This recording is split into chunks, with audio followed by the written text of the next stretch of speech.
Stock market లో invest చేసి మీ డబ్బులు డబుల్ చేసుకోవాలనుకుంటున్నారా? సుందరరామిరెడ్డి గారి లైవ్ సెమినార్ కి అటెండ్ అవ్వండి. నమస్తే రమ్మగారు. నమస్తే జయ. దసరా నవరాత్రి స్పెషల్ నైవేద్యాలు చేస్తా ఉన్నాము. నాకు వంటకాలే వస్తుంది రమ్మగారు. వంటలు చేసి చేసి చేసి మన ఇద్దరు నైవేద్యం చేస్తా ఉన్నాం. మరి ఈ రోజు ఏం చూపిస్తున్నామండి? శాఖ అన్నం చేద్దాం. శాఖ అన్నం అంటే శాఖములు అంటే కూరలు రకరకాల కూరగాయలు వేసి ఉండేది.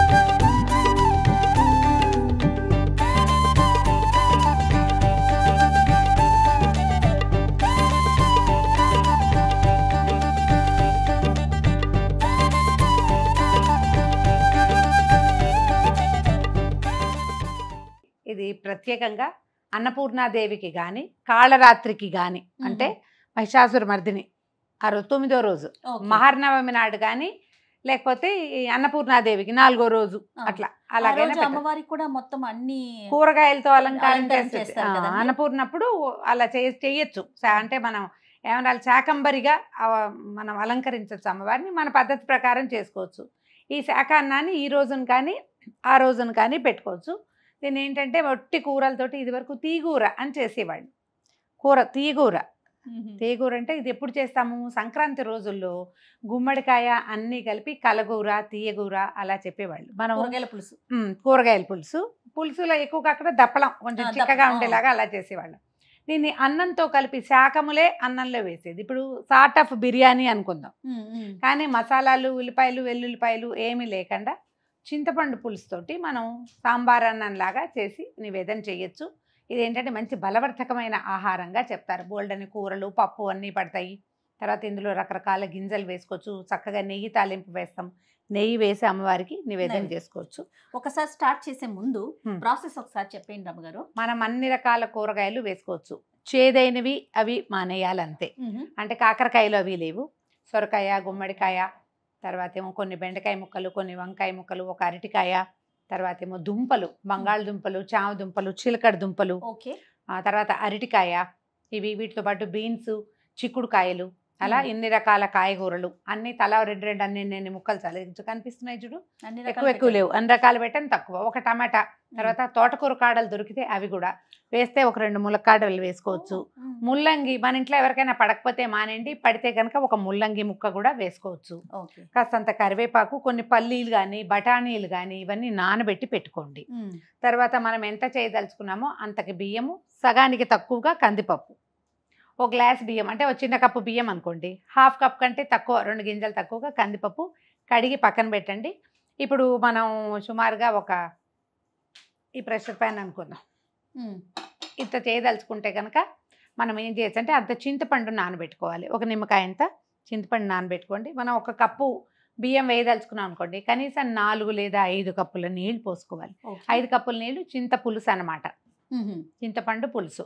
దీనికి సాంబార్ పొడి రెడీగా ఉంటే చేసుకోండి పెట్టుకోండి. అది లేదా కొంచెం పప్పులు వేయించి మన ఛానల్లో సాంబార్ పొడి సింపుల్ పులుసు పొడి ఈ మెథడ్ ఉంది కనపడుతుంది.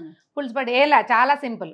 కొద్దిగా ఒక్కొక్క స్పూను కందిపప్పు మినపప్పు శనగపప్పు 3 పప్పులు ఒక 5-6 స్పూన్ల ధనియాలు 1 స్పూన్ జీలకర్ర ఒక 1/2 స్పూన్ మెంతులు 1/2 స్పూను మిరియాలు 1/2 స్పూను బియ్యం ఇన్ని ఎండుమిరపకాయలు 10 మొత్తం వేయించేసి మెత్తటి పొడి కొట్టి పట్టుకోండి. ఇదే పులుసు పొడి. ఆ పొడి వేసుకుంటాం అనమాట. ఇవన్నీ కుక్కర్ పెట్టుకోవటము. కొద్దిగా ఒక చారెడు నీళ్ళు పోసి ముందు కూర ముక్కలన్నీ అందులో ట్రాన్స్ఫర్ చేయటము. తర్వాత ఏమో మనం బియ్యము పప్పు కడిగి పెట్టుకున్నాముగా బియ్యము పప్పు ఈ పల్లీలు ఒకవేళ ఉడికిన బఠానీలో పచ్చి బఠానీయో నానబెట్టినవి ఏమైనా ఉంటే అవి మొత్తం ఇందులో ట్రాన్స్ఫర్ చేయటం. దాంతోపాటు మనం ఏం చేస్తాం కడిగి పెట్టిన బియ్యం పప్పు వేసేసి చింతపండు పులుసు చక్కగా పిసికేసి మనం ఎన్ని గ్లాసులు పోస్తాం 4.5 కనీసం పోసుకోవాలి కదా.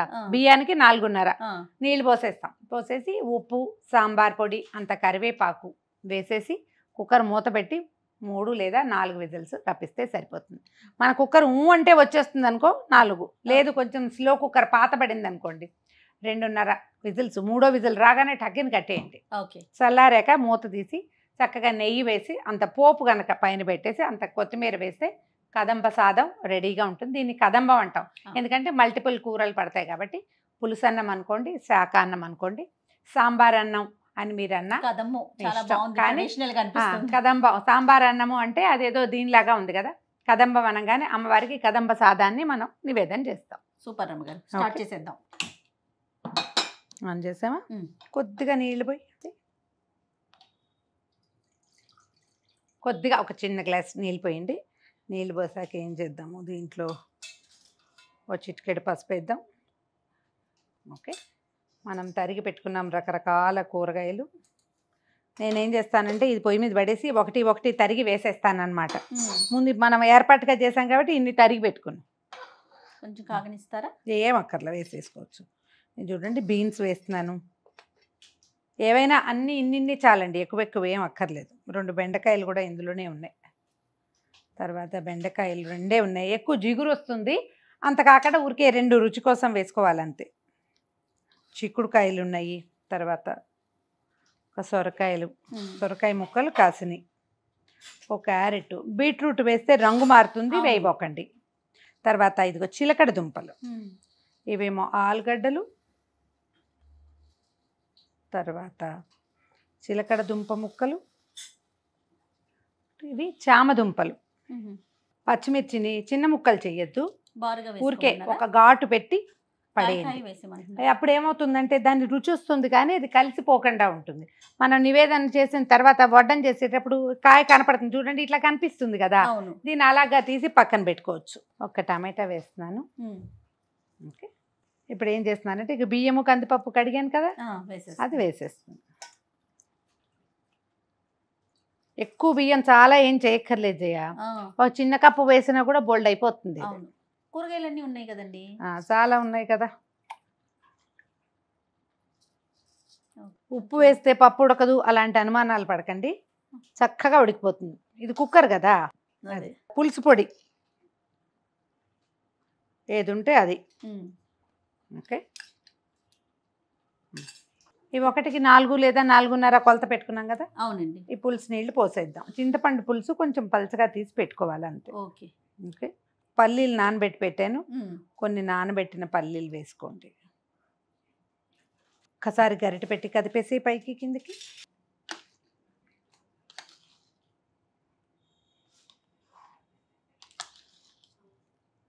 మంచి ఫ్రెష్ కరివేపాకు తుంచి దీంట్లో పడేయండి. మనం ఇందులో ఒక చుక్క నూనె నెయ్యి ఏమీ వేయలే. అవునా, తాలింపు వేసుకోవటమే. చివరికి తాలింపు వేసుకుంటాము. కొంచెం మీడియం నుంచి హైలో పెట్టండి, మూత పెట్టేద్దాం. ఓకే. కుక్కర్లో చేసుకుంటే అతిపెద్ద వెసులుబాటు ఏంటంటే ఇదే, చిన్న కుక్కరే ఫుల్గా ఉంది కాబట్టి 3 విజిల్స్ రాగానే ఆపేసేయచ్చు. ఓకే అండి. ఓకే,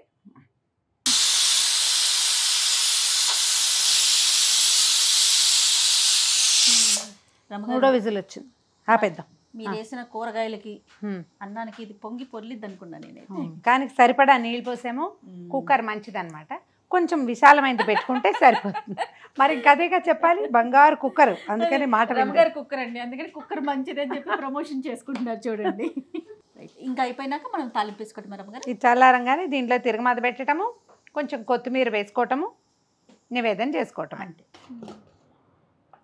ఇప్పుడు చూడు పచ్చిమిర్చి తీసేయచ్చు అని చెప్పైనా పచ్చిమిరపకాయ పైకి వచ్చేసింది చూడు. దీనికి ఏం చేయాలంటే మూకుడు పెట్టుకుని కొంచెం కొద్దిగా నూనె మరి కాస్త నెయ్యి వేసి చిన్న తాలింపు వేసి దీని మీద వేసేస్తే సరిపోతుంది. చాలా పోయి ఏం కదా, చాలు. నూనె నెయ్యి వేయండి, నెయ్యి వేస్తేనే బాగుంటుంది. దీంట్లో మీరు జీడిపప్పులు కూడా వేసుకోవచ్చు. మళ్ళీ పులిహార పప్పులాగా అక్కర్లేదు. సాంబార్ తిరుగుమాత పెట్టుకుంటాం కదా, మెంతులు, మినపప్పు, ఆవాలు, కొంచెం జీలకర్ర అవి వేసి కాస్త ఇంగు వేయటము, తాలింపు వేసుకోవటం, కాస్త కొత్తిమీర కట్ చేసి పైకి పరిచేసి దీన్ని ఎట్లా చూడు ముక్కలన్నీ పైకి వచ్చినాయి కదా, తిరగేస్తే ముక్క చెక్క కిందకి వెళ్ళిపోతాయి. నా మెథడ్ ఏంటంటే పచ్చిమిర్చి వచ్చేస్తుంది. అమ్మవారి నివేదనకైతే తాలింపు మొదటే వేసేస్తా కుక్కర్లోనే, మామూలుగా మనం విడిగా చేసుకునేటట్టయితే ఈ 2 పచ్చిమిరపకాయలు తీసి పక్కన పెట్టి తిరగమాత పెట్టేస్తాను. ఓకే. కొత్తిమీర వేస్తున్నాను దీని మీద. ఆ పోపు కూడా వేసేసి, కొత్తిమీర చేత్తో తుంచితే వచ్చే సాటిస్ఫాక్షను చాకుతో తరిగితే రాదు. ఎవరెవరు అలవాటుని బట్టి వాళ్ళు చేస్తారు. కానీ ఒక చిన్న స్పూన్ ఆవాలు వేయండి.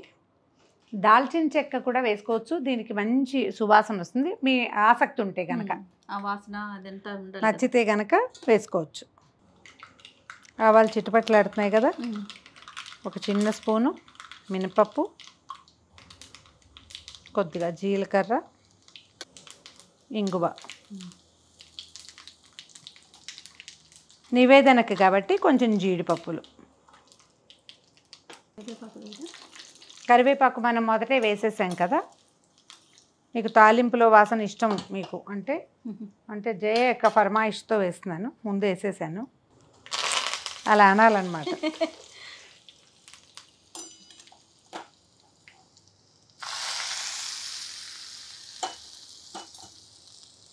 ఒకసారి కలిపేసి ఇది లోపలికి పోపు వాసన పోకుండా. చూసావా లూజ్గా కనపడుతుందా? పప్పు చక్కగా ఉడికిపోతుంది. దీనికి ప్రధానమైన పద్ధతి ఏంటంటే పప్పు బియ్యం ముందు నానబెట్టుకోవాలి. నానిన పప్పు చక్కగా బాగా ఉడుకుతుంది, కలిసిపోతుంది. ఒక ప్రసాదాలకే కాదు రమ్మగారు, వంటకి కూడా ఎప్పుడు తిన్న నానబెట్టుకుంటే. అంటే ఒక మెథడ్ కూడా ఉంది జయ. ఆరోగ్య రహస్యం ఏంటంటే కందిపప్పు వీటికి ఆ పైన ఒక రకమైన పొట్టు ఉంటుంది, దానివల్ల చాలా మందికి గ్యాస్ ఫామ్ అవుతుంది. అదే అసలు కొంతమంది డాక్టర్లు ఆయుర్వేద వైద్యులు అయితే రాత్రి నిద్రపోయేటప్పుడు నానబెట్టుకుని పొద్దున వండుకోండి అంటారు. కనీసం 5-7 అవర్స్ కనుక నానితే పప్పు ఉడకటం, మనకి గ్యాస్ ప్రాబ్లం ఉండదు, గ్యాస్ వేస్ట్ కూడా కాదు. వేరే పాత్రలో పెట్టేసి అమ్మవారికి నివేదన పెట్టించేద్దామా? అట్లానే కూర ముక్కలన్నీ ఎంత మృదువుగా కనపడుతున్నాయి చూసావా? కుక్కర్ అవ్వటం వల్ల మనకి వెసులుబాటు. ఇంత బియ్యం వేశారు చూడండి, ఎంత అయిందో. ఒక చిన్న కప్పు బియ్యం. కూరగాయలన్నీ ఉండేసరికి చక్కగా వచ్చింది.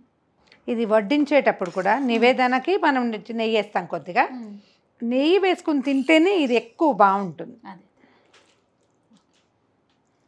అలా కాదు, శాకంబరీదేవికి అత్యంత ప్రీతిపాత్రమైన శాకాన్నం, చింతపండు తగ్గించటము, పెంచటము, ఇవన్నీ మన అలవాటు ప్రకారం చేసుకోవటమే.